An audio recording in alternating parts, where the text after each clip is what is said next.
Hello everyone, welcome to Homework Help.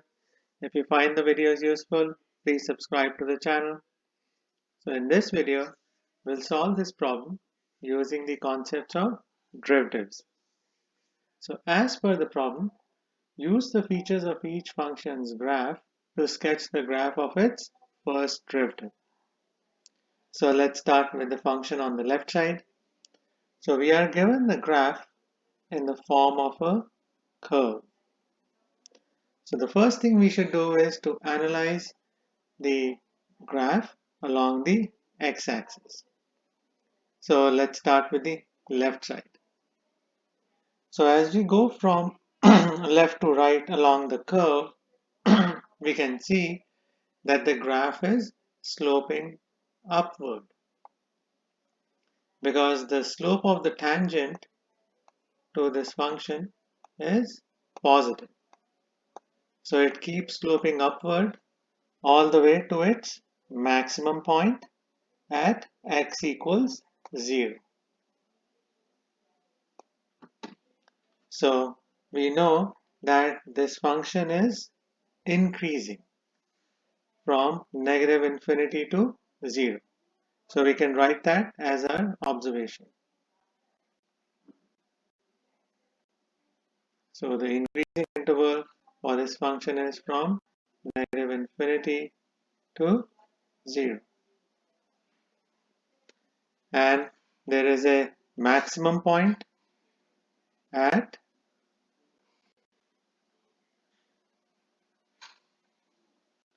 0, 2. It's also the y-intercept of the function f of x. Now to the right side of this maximum point, the function starts sloping downward. So the graph is sloping downward. So any tangent we draw to this graph has a negative slope. So the decreasing interval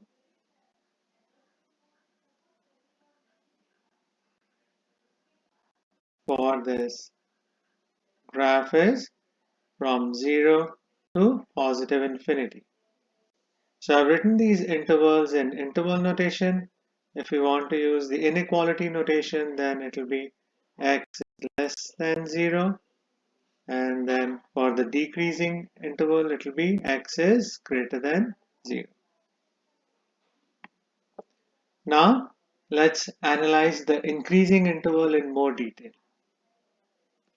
So if I break this increasing interval into parts, so let me use a different color. So you can see for the curve, as we move along the curve up to point A, so we can see that the curve is relatively flat. But from A to B, the curve gets steeper and then it gradually again becomes flat when it gets close to the y-axis.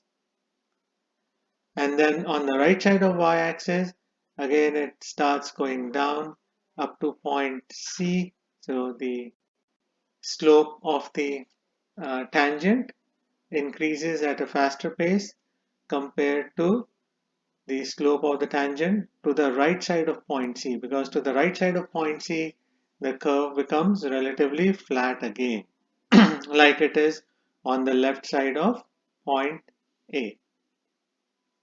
So what that means is that the prime of f of x is greater between points AB and ABC compared to the left side of A and the right side of C. So now we can use this information to sketch the graph of prime of f of x. So I can use the red color for that. So we'll start with the maximum point. So at the maximum point, the tangent is horizontal. So the slope of the tangent is 0. And we know that the slope of the tangent is represented by prime of f of x. So the x-intercept for the prime of f of x is at point B, because at point B, the slope of the tangent is 0. So on the left side of point B, the graph of prime of f of x should be above the x-axis because the function is increasing to the left side of point P. So the graph will look something like this. So on the left side, the prime of f of x graph comes closer and closer to the x-axis because the graph is almost horizontal. The graph of f of x is almost horizontal on the left side. So the slope of the tangent is almost zero. So that's why the prime of f of x has to be a value slightly above zero. Now on the right side of point B, the graph is decreasing. So that's why the graph of prime of f of x should be below the x-axis. So the graph will look something like this. So on the right side, the graph gets closer to the x-axis because the given graph becomes closer to being horizontal as we keep going to the right side. So the slope of the tangent to the function becomes smaller and smaller and gets closer to 0. So that's why the graph of prime of f of x on the right side should get closer to the x-axis. So this red graph represents the prime of f of x. So now we can analyze the second function. So we can do the analysis the same way. So let's start with the left side. So as we go from left to right along the curve, so the function is decreasing because the slope of the tangent to the curve is negative. The curve is sloping downward. So our decreasing interval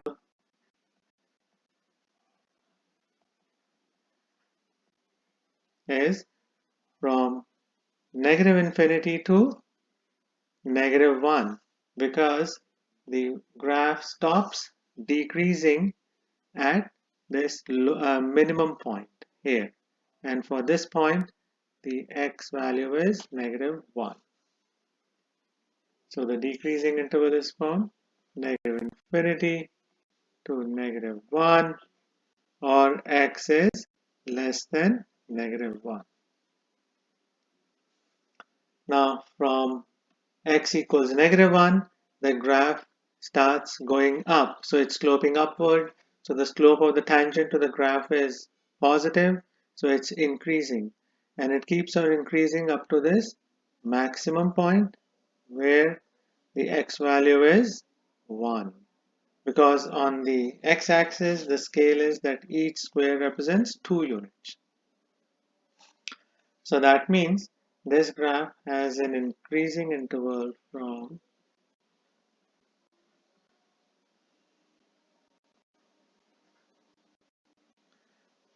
negative 1 to positive 1. So which can also be written as x is greater than negative 1 and less than 1. Now to the right side of 1, the graph starts decreasing because it's sloping downward. So any tangent we draw to this graph has a negative slope. So there is another decreasing interval, and the second decreasing interval is from 1 to infinity. And in the inequality notation, we write it as x is greater than 1. And we have also identified the minimum point. So the minimum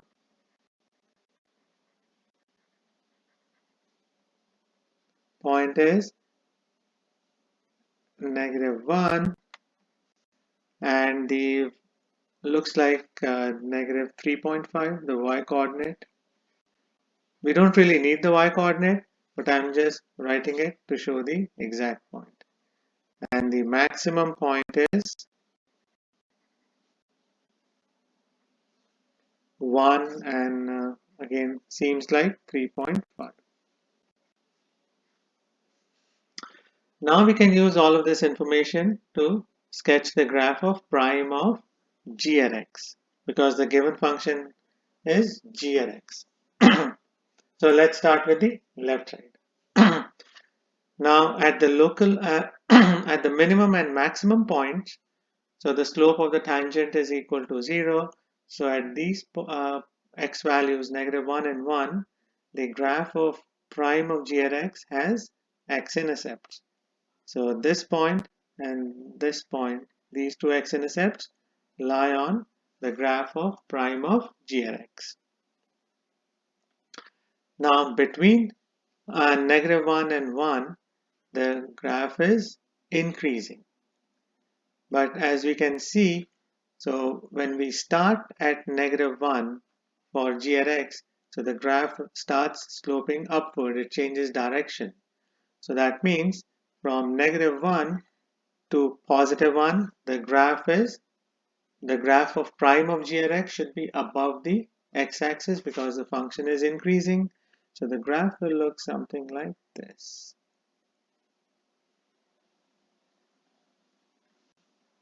Because the given function is increasing from negative 1 to 1. Now, to the left side of x equals negative 1, so the function is decreasing. That means the graph should be below the x-axis. So the graph to the left side of x equals negative 1 will look something like this. So as you can see, as we keep moving to the left side from x equals negative 1, the given graph for g at x becomes less steep. So the prime of g at x will approach x-axis on the left side. And similarly, on the right side of x equals 1, the graph will start going closer to the x-axis as we get to the right side because the graph starts becoming flatter as we keep on moving to the right side. So these are the steps you have to keep in mind to solve a problem like this one. So I hope you'll find this video useful.